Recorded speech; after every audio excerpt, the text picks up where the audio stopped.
Jack Carpenter, welcome to Swift Half. Hello, how's it going? I'm good. Are you This is good, the first Ian? time I've sat. This is the first time I've sat in a pub for about 5 years. Virtual pub, but yeah.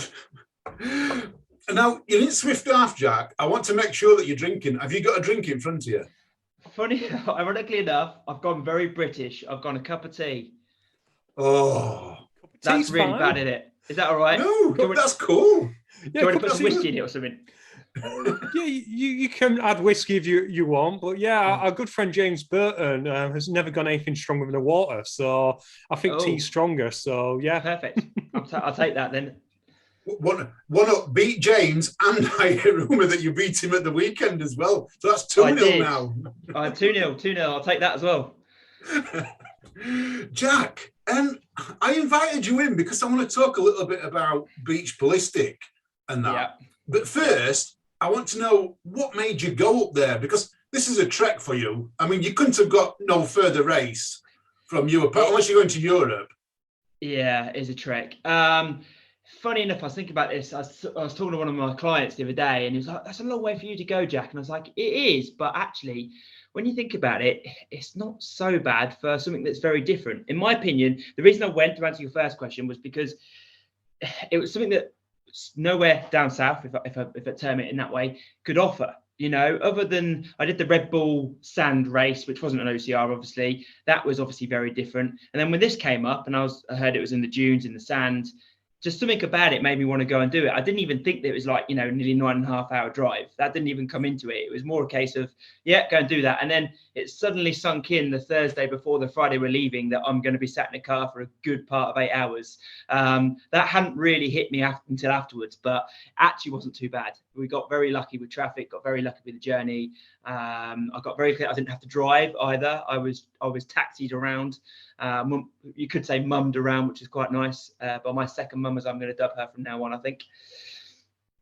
Who's the Katie second mum? Joyce. No, you can't just Katie Joyce. Yeah, Oh, Katie Joyce. lovely. Yeah, definitely. So she sort of said, "Look, I'm going with Libby. Do you fancy going?" And I was like, "Yeah, damn right." So yeah, that's how it happened.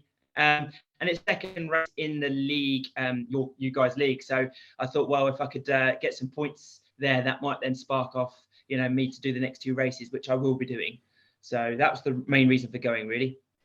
Oh, that's brilliant news to say the league's got you up there, because that is part of one of our things, is to try and get people to try new races and that's out there.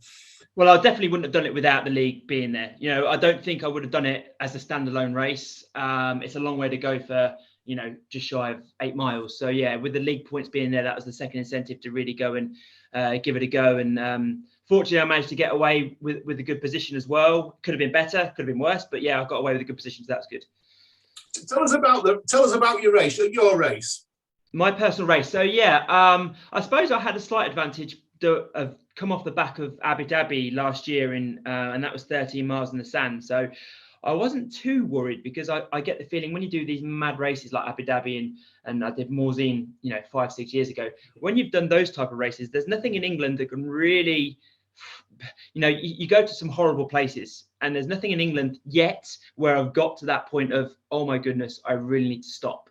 So it doesn't really scare me in the sense of running on sand. Everyone's like, oh, it's horrible. Yeah, but it is. But, with the right type of training, and I felt confident with my training going into it. So, yeah, so I was kind of happy. I'm one of those races, oddly, where I need more awkward terrain. So I need more sand, I need more dunes, I need more heavy carries. That suits me as a racer, because I'm not a pure runner. I've always struggled to run at like fast speeds. So I just need that terrain to be broken up and gritty and horrible. And, more obstacles actually suits me. So that's the type of obstacle course it was, from what I can gather from looking at Instagram and videos and things like that. I saw that it was like at least 10 carries, which suits me down to the ground.